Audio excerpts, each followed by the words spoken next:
মানে 45 minute time মাত্র হাতে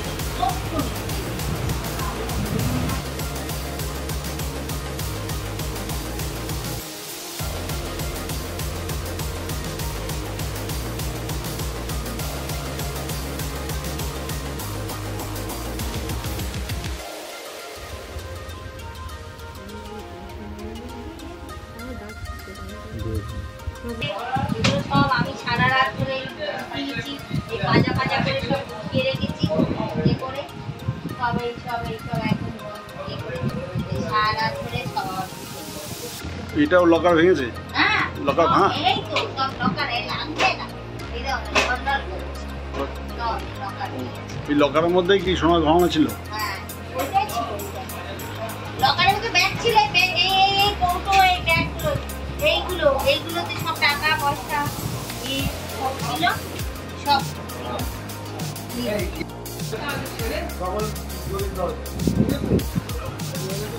সব করে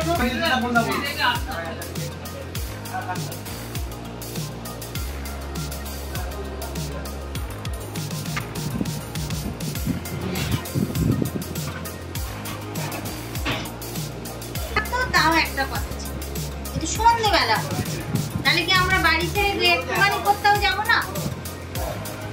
একদম একটু দুদিনের জন্য গেছি তাও চুরি, তাহলে মানুষ আমরা বাঁচবো কি করে?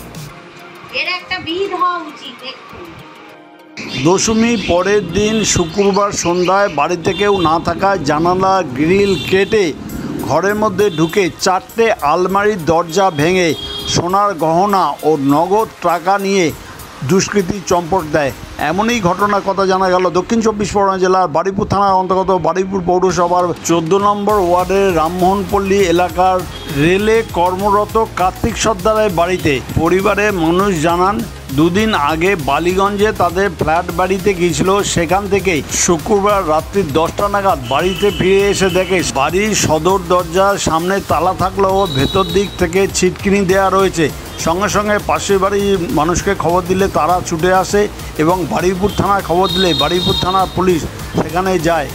সদর দরজা ভেঙে ঘরের মধ্যে ঢুকে দেখে যে জানলা একটি গ্রিল কাটা রয়েছে, আরেকটি ঘরের মধ্যে 4টি আলমারি ছিল, সেখানে 4টে আলমারির দরজা তালা ভাঙা, ঘরে জিনিসপত্র ছড়িয়ে ছিটে লণ্ডভণ্ড হয়ে আছে। তারপর আলমারিগুলো সব খুঁজে দেখে যে সেখান থেকে নগদ 50 থেকে 60 হাজার টাকা এবং সোনার কানের দুল, বালা, আংটি মিলিয়ে প্রায় 2 ভরি সোনার গহনা নিয়ে চম্পট দেয় দুষ্কৃতীরা। শনিবার বারুইপুর থানায় একটি লিখিত অভিযোগ দায়ের করে কার্তিকবাবু। এই খবর আপনারা দেখছেন একমাত্র খবর 48 ঘন্টার পর্দায়। নতুন নতুন খবর দেখার জন্য এই চ্যানেলটিকে সাবস্ক্রাইব করুন, পাশে বেল আইকন কি আছে তা প্রেস করুন। সিসিটিভির ফুটেজে কি দেখা যাচ্ছে তা দেখুন।